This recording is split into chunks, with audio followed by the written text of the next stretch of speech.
কিরে, এত রাতে তুই আমার বাসায় কি মনে করে? আর বলিস না, রাস্তায় একটা মেয়ে দেখে সোজা সামনে গিয়ে প্রপোজ করলাম আসিফের কথায়। কিন্তু প্রপোজ করার পর যা দেখলাম আর জানলাম, চোখ কপালে উঠে গেছে। কেন, কি দেখলি, কি জানলি শুনি? সে নাকি জিন। বাবা গো, কি? আর মানে তুই জিন ভূতের মাইয়ারে প্রপোজ করে আসছিস? হয় রে বন্ধু, আমার বাঁচা এখন, যদি আমার টাইনা টুনা নিয়ে মাইরা ফেলায়। কামটা করলি কি? শেষ পর্যন্ত জিন ভূতরে প্রপোজ করলি? হেইটা কই আসিফবা? জানি না, আমি দৌড়ে চলে আসছি। আচ্ছা, এত রাতে তুই বাইরে কি করিস? আর বলিস না, কারেন্ট ছিল না, মশা কামড় দিচ্ছিল, তাই কয়েল কিনতে দোকানে গেলাম, বাসায় ছিল না বলে। কিন্তু মনেই ছিল না, গ্রামের দোকান রাত 9টার আগেই বন্ধ হয়ে যায়। আমি গেছি 11:30টায় কিনতে। তখন বন্ধ পেয়ে আসিফকে ফোন দিলাম আর বললাম ওর কাছে নাকি 1 প্যাকেট আছে, তাই 2টা নিয়ে আসতে গেলাম। নিয়ে আসার পথে আসিফ এগিয়ে দিতে আসছিল, তখন একটা মেয়ে দেখলাম জঙ্গলের রাস্তায়। তুই জানিস না ওই রাস্তা ভালো না? জানি, কিন্তু শয়তানের নাড়া দিলে যা হয় আর কি। আসিফ দেখে তখন বলল প্রপোজ করলে 100 টাকা দিবে, তাই গিয়ে করেছিলাম। কিন্তু তখন সে বলে জিন। বিশ্বাস করি নাই, কিন্তু সে যখন অদৃশ্য হলো তখন লুঙ্গি তুলে দিসি দৌড়, তোর কাছে চলে আসছি। হালার পুত, ভালা আর হইলি না। জিনের মাইয়াগুলোকে গিয়ে শয়তানি করিস, তোর তো মাইর দেওয়া দরকার। এগুলো কইস না দোস্ত, নিরীহ হার্টটা অ্যাটাক করাইস না, এমনিতে অনেক ভয় আছি। নীরব আর রাহুল উঠানে দাঁড়িয়ে কথা বলছিল। রাহুলের গ্রামে রাত হলেই চারপাশটা ভয়ঙ্কর হয়ে ওঠে। নীরব গ্রামেই থাকে, বাকি পরিচয় পরে দিচ্ছে। তখনই কেউ পিছনে থেকে মেয়ের কণ্ঠে বলে উঠল, ওই তোমাকেই তো খুঁজছি আমি। নীরব তাকিয়ে দেখে সেই জিন মেয়েটি। তখন নীরব বলে উঠল, দোস্ত বাঁচা, এটাই জিন মেয়ে, আমি যাবো না। এই বলে নীরব দৌড়ে রাহুলের ঘরে গিয়ে দরজা বন্ধ করে দিল। রাহুলকে বাহিরে রেখেই রাহুল জিন মেয়েটিকে দেখে দৌড়ে দরজার কাছে গিয়ে বলতে লাগলো, হালারপুর দরজা খোল, তোর নানি রে খালি ঘর, আমাকে বাইরে রেখে দরজা বন্ধ করে দিছিস কে? নীরব তাকিয়ে দেখে সেই জিন মেয়েটি তখন নীরবে বলে উঠল, দোস্ত বাঁচা, এটাই জিন মেয়ে, আমি যাবো না। এই বলে নীরব দৌড়ে রাহুলের ঘরে গিয়ে দরজা বন্ধ করে দিল, রাহুলকে বাহিরে রেখেই। রাহুল জিন মেয়েটিকে দেখে দৌড়ে দরজার কাছে গিয়ে বলতে লাগলো, হালারপুর দরজা খোল, তোর নানিরে খালি ঘর, আমাকে বাইরে রেখে দরজা বন্ধ করে দিছিস কে? কিন্তু নীরব ভিতর থেকে কোনো উত্তর দিচ্ছে না, দরজা খোলার নাম নেই। তখন রাহুল আবার বলে উঠল, হালারপুর, তোর মতো বন্ধু থাকলে শত্রু লাগবো না, নিজে চিন্তা আগে করে ঘরে গিয়ে দরজা বন্ধ করে দিছস, খোল দরজা। তুই ভূতের লগে ডান্স কর, বাইরে থেকে দরজা খোলা যাবে না এখন। তখনই ঘরে নীরবের পিছন থেকে কেউ বলে উঠল, হাই মিস্টার, আমি এসে গেছি। জিন ভূতের প্রপোজ কারিগর এই যে আমি, তোমার পিছনে দাঁড়িয়ে আছি। কেডা, কই দেহি না কে? এবার তাকাই দেখো। নীরব পিছনে তাকিয়ে দেখলো সত্যি জিন মেয়েটি এখন ঘরে। অবাক হয়ে তখন চিৎকার দিতে যাবে, কিন্তু হঠাৎ শব্দ বন্ধ হয়ে গেল, তার গলা থেকে কোনো আওয়াজ বের হচ্ছে না। তখন দরজা খোলার চেষ্টা করতে গেলেই জিন মেয়েটি তখন গিয়ে 2 হাত চেপে ধরে বলল, পালাচ্ছিস কেন তুই? তুই কি মনে করেছিস দরজা বন্ধ করে দিলে আমি আসতে পারবো না? তুই যেখানে যাবি আমি যেতে পারবো। আমি ভুলে প্রপোজ করে দিছি, শয়তানি করে দিছি, আমি ভূতের লোকে প্রেম করুম কেন? ছাইরা দেন আমারে। কিন্তু আমি তো তোমার সাথেই প্রেম করব, তারপর বিয়ে করব, তারপর আমাদের ছোট ছোট বাচ্চা কাচ্চা হবে। আমার লাগতো না ছোট ছোট ভূতের বাচ্চা কাচ্চা, আমি প্রেম বিয়ে কিছুই করবো না ভূতের লগে। কেন কেন প্রপোজ করছো না? আমি অ্যাকসেপ্ট করে নিলাম, এখন থেকে আমি তোমার গার্লফ্রেন্ড। আমি প্রপোজ ফিরিয়ে নিলাম, আর কোনো ফিরিয়ে নেওয়া নেই। এখন নিলে আমাকেই, না নিলে আমি তোমাকেই। ভূতের লগে প্রেম, আম্মা হি। তখনই বাহির থেকে রাহুল বলে উঠল, এইবার তো দরজা খোল। তুমি বসো, আমি একটু আসছি, এখান থেকে যাবে না, কথা আছে, আমার বান্ধবীকে নিয়ে আসছি গিয়ে। এটা বলেই অদৃশ্য হয়ে গেছে জিন মেয়েটি। তখন নীরব দরজা খুলে দিল আর বলল, গেছে শয়তান ফাজিল ভূতনি মাইয়া, আয় বন্ধু ঘরে আয়। তখন রাহুল ঘরে এসে দিল মায়ের নীরবকে আর বলল, হালার পুত, তোর নানিরে খালি ঘর, আমাকে বাইরে রেখে আমার ঘর দরজা বন্ধ করে দিছিস কেন? মানিস না, ভয় বন্ধ করে দিছি। ভূত জিনগো কি দরজা জানালা লাগে ঘরে ঢুকতে? তারা এমনিতেই যেতে পারে, তাই তো দেখলাম। যা এখন তোর বাসায় যা, না আজ তোর লগেই থাকবো। দূর হ হালা, 5 মিনিট হাঁটলেই তোর বাসা, তুই তোর বাসায় যা। তুই নিরীহ শিশুর উপর এমন করতে পারলি, এটা তোর শাস্তি, যা। আচ্ছা ঠিক আছে, এগিয়ে দিয়ে আয়। পারবো না, ফোনের লাইট অন কর, যা।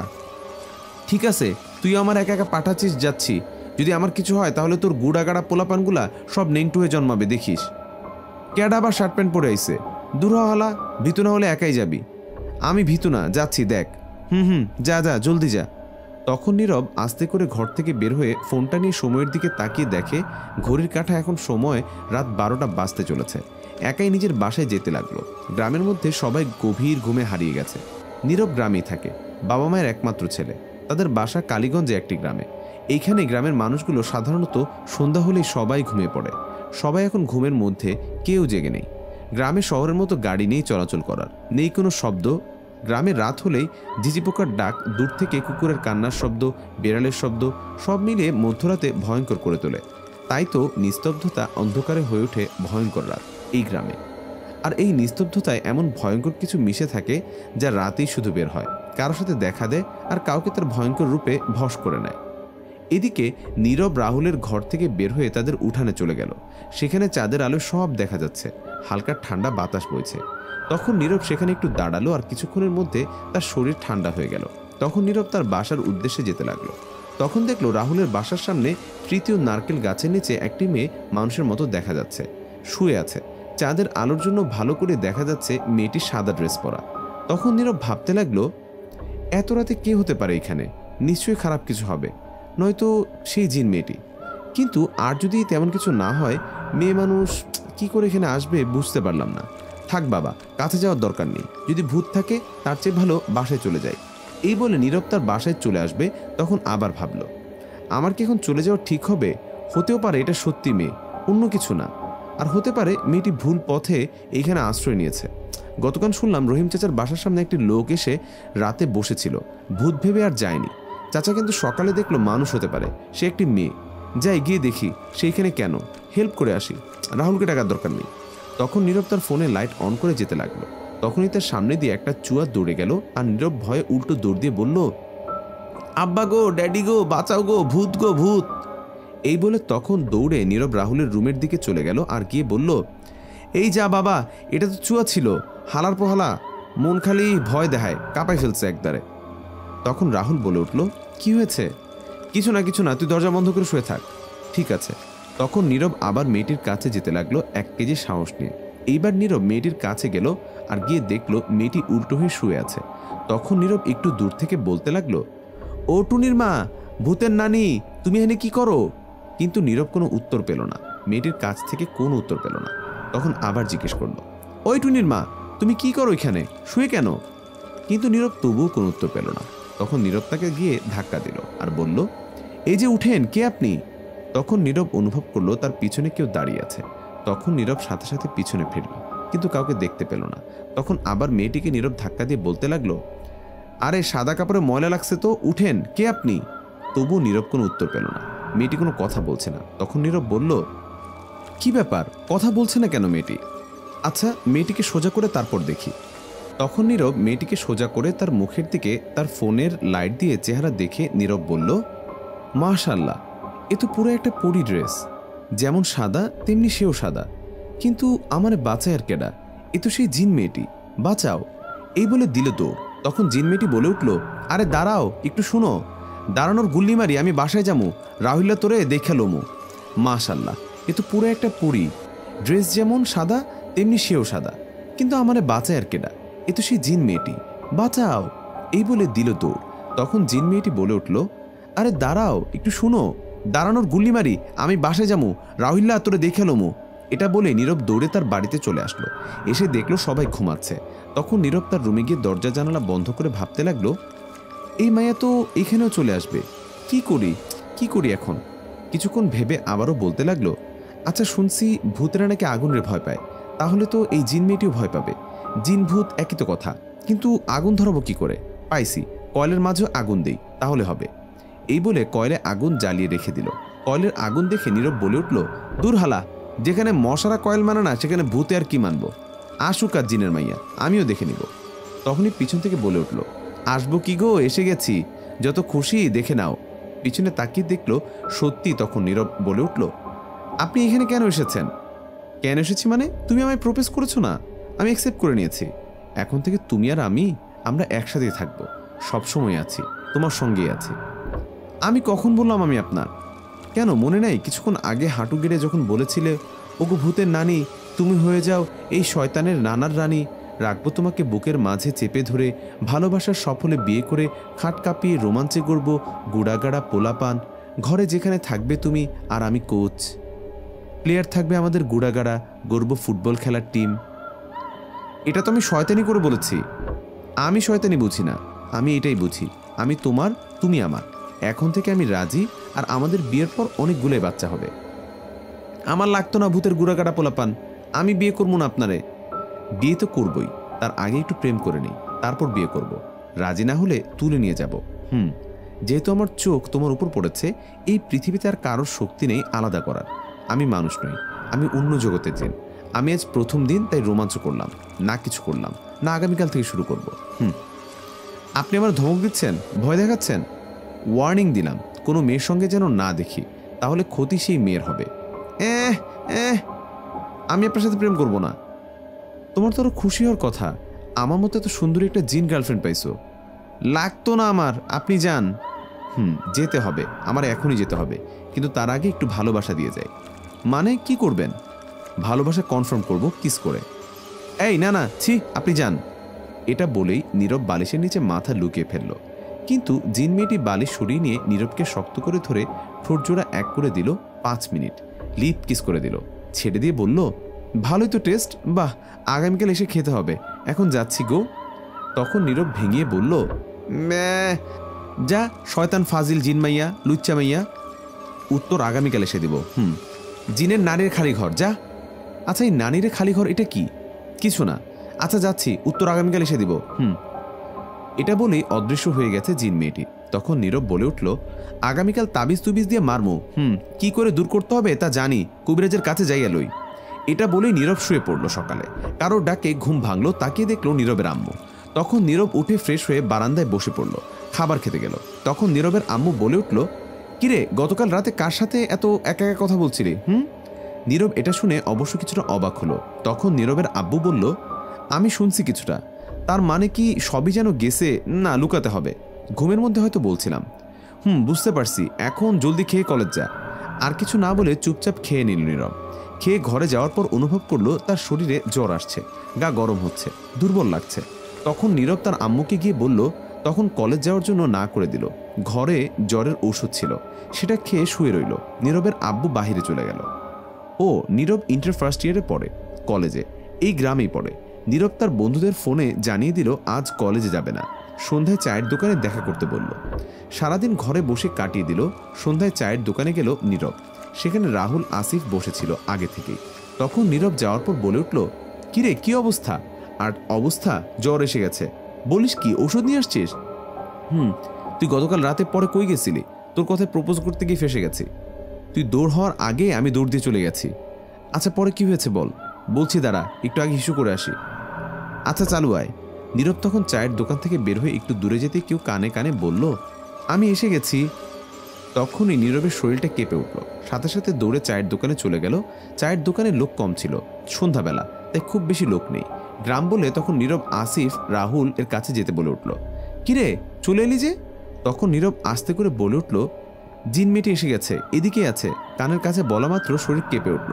সকাল থেকে জ্বর এসে গেছে, শরীরে দুর্বল হয়ে গেছে, শরীর এখন অনেক দুর্বল। রাহুল আর আসিফ শুনে অবাক হলো। তখন বলল, এটা তো তাহলে ভালো লক্ষণ নয়, খারাপ ইঙ্গিত দিচ্ছে। একটা কবিরাজ দেখাস। চল বাসা যাই, ভাল লাগছে না কেন জানি, চল।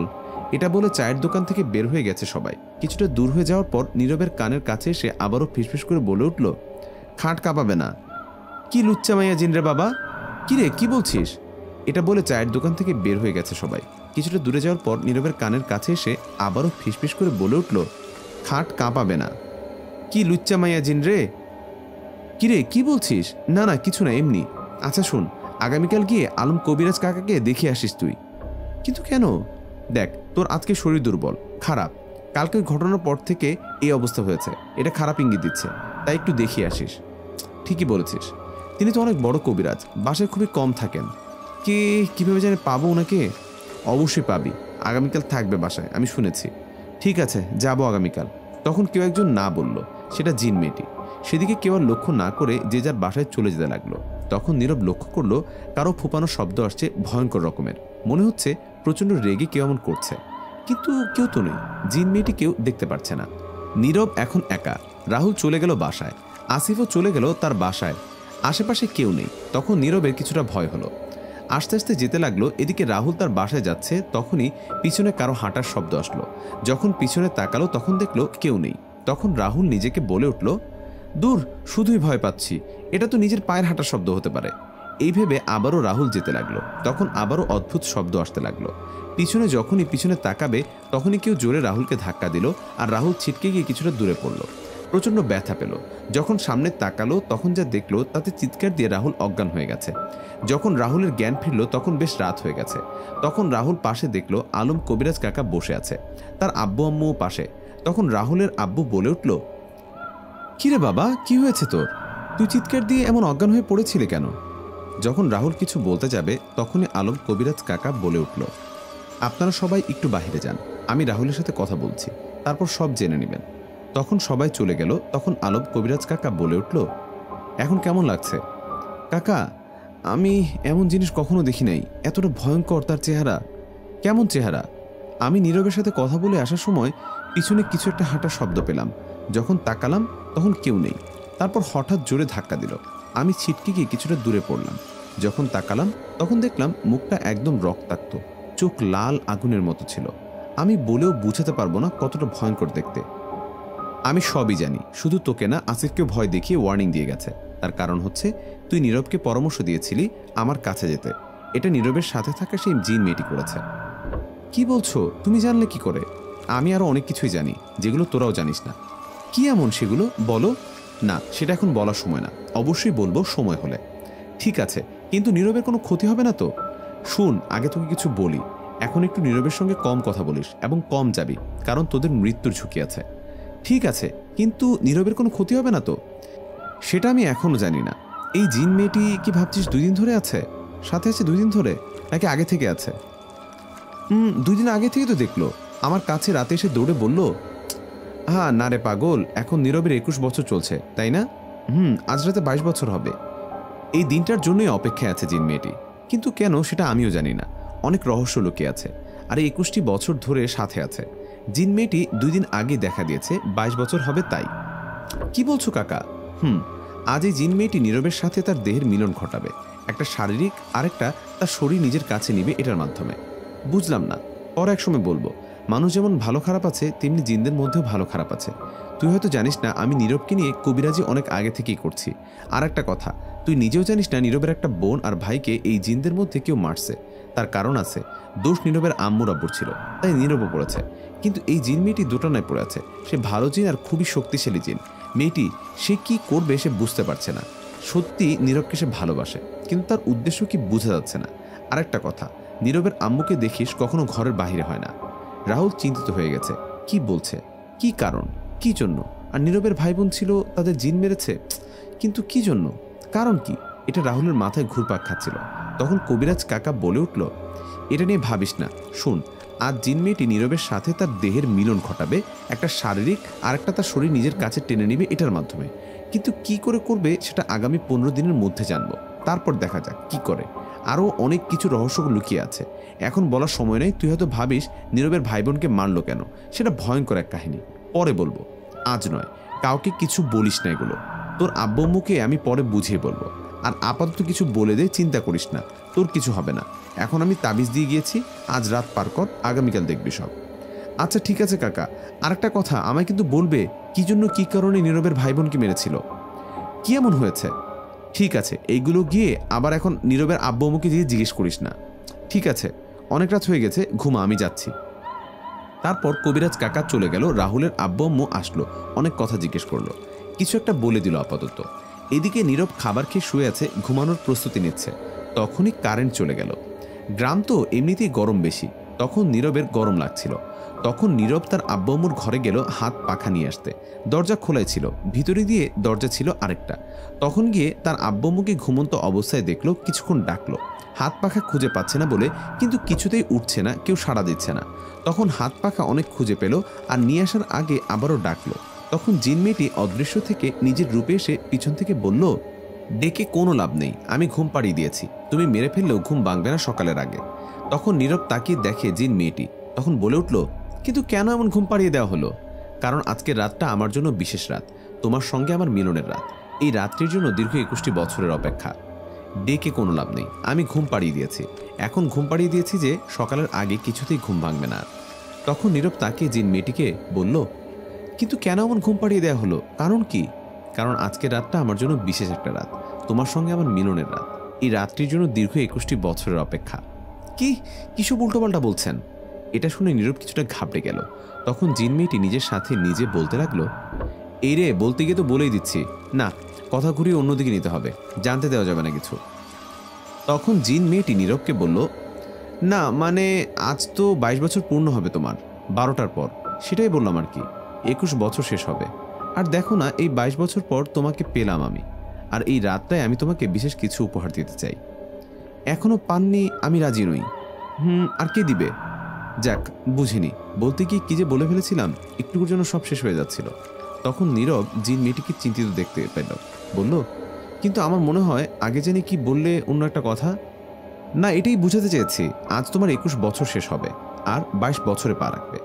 যাই হোক, আপনি যান, আমি ঘুমাবো, যেহেতু আব্বুকে ঘুম পাড়িয়ে দিয়েছেন, ভালো করেছেন, এবার যান। এটা বলে নীরব আর কোনো কিছু না শুনে চলে আসলো নিজের রুমে। তখন জিন মেয়েটি দাঁড়িয়ে বলতে লাগলো, ঘাট তেরা স্যামরা, এমন একটা রোমান্টিক জিন গার্লফ্রেন্ড হতে চায়, তবুও দাম দেয় না। দাঁড়া, তোকে নিজের ক্ষমতা জাদু দিয়ে এখনই নিজের করে নিব, বাকি যে কাজে আসছি পরে দেখা যাবে। তখন জিন মেয়েটি তার নিজের রূপ পরিবর্তন করে নিল সুন্দর করে, নিজেকে নীরবের সামনে উপস্থাপন করলো বউয়ের সাজে। এতটা সুন্দর করে নিজেকে সাজালো যে কেউ তাকিয়ে তার প্রেমে পড়ে যাবে। নীরবের সামনে গিয়ে বলতে লাগলো, কেমন লাগছে আমায়? নীরব দেখে অবাক হয়ে এক দৃষ্টিতে তাকিয়ে আছে, আর এই সুযোগে চোখের ধাঁধায় ফেলে দিল নীরবকে জাদুর মধ্য দিয়ে। জিন মেয়েটি যাতে নীরব তার প্রতি আসক্ত হয়ে দুর্বল হয়ে যায় তার এই সৌন্দর্যতে, তখন নীরব বলতে লাগলো, অনেক সুন্দর লাগছে তোমাকে, তাই এখন তো বলো তুমি আমাকে ভালোবাসো, তাহলে আমি নিজেকে তোমার মধ্যে দিয়ে দিব। নীরবকে জাদুর মধ্য দিয়ে দুর্বল করে দিয়েছে জিন মেয়েটি। জিন মেয়েটির প্রতি এক প্রকার চোখের ধাঁধায় ফেলে দিয়ে, মানে তার সৌন্দর্যতে আকৃষ্ট করে নিয়েছে, তাই তার জবাবে হ্যাঁ বলে দিল। তোমাকে যেদিন প্রপোজ করে আসছি ভুলে মানুষ ভেবে, ভূত শুনে তোমাকে ভয় পেতাম, কিন্তু ভাবতাম বউ হলে তো ভূতের বাচ্চা হবে, আর তাই চাই না আমি ভূত বউ, তাই না করেছি। কিন্তু এখন সত্যি তোমাকে ভালোবেসে ফেলেছি, ভালোবাসি তোমাকে। সত্যি ভালোবাসো আমাকে? সত্যি ভালোবাসি। তখন জিন মেয়েটি গিয়ে নীরবকে দাঁড় করিয়ে পিছনে গিয়ে জড়িয়ে ধরে। জাদুর মাধ্যমে জোনাকির পোকা দিয়ে সুন্দর করে ঘরে সিরিয়াল ধরে হ্যাপি বার্থডে সাজিয়ে দিল। পোকার আলোয় বেশ সুন্দর দেখাচ্ছে সেটা, কিন্তু এটা জাস্ট নীরবের চোখেই দেখালো, যা মিথ্যা।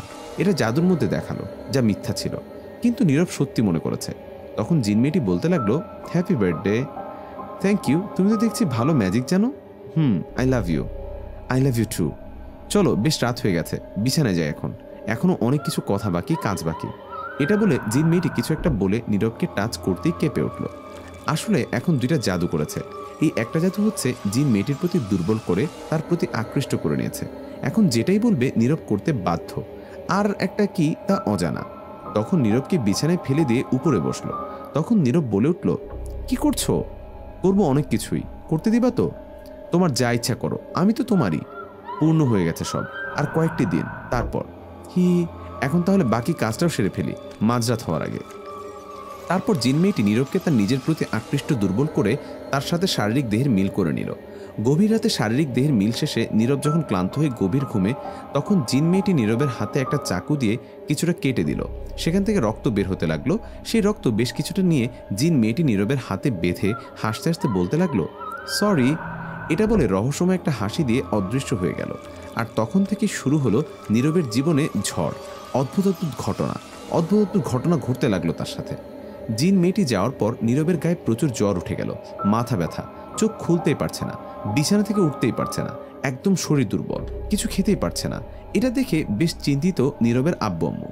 ঔষধে কিছুই হচ্ছে না। একদিন পার হলো, জিন মেয়েটির কোনো খোঁজ খবর নেই। দ্বিতীয় দিন রাত থেকে শুরু হলো নীরবের সাথে অদ্ভুত ঘটনা। হঠাৎ করে চিৎকার দিয়ে উঠে রাতে ভয়ঙ্কর চেহারা কোন এক ব্যক্তিকে দেখে সে। তাকে প্রচণ্ড মারধর করে রাতে ঘরে থেকে টেনে হিঁচড়ে নিয়ে চলে যায়। পাওয়া যায় না সকালে। মানুষ তাকে রাস্তা থেকে ভিন্ন জায়গা থেকে খুঁজে দিয়ে যায়। এই ভৌতিক বিষয়টা সারা গ্রাম জেনে যায়।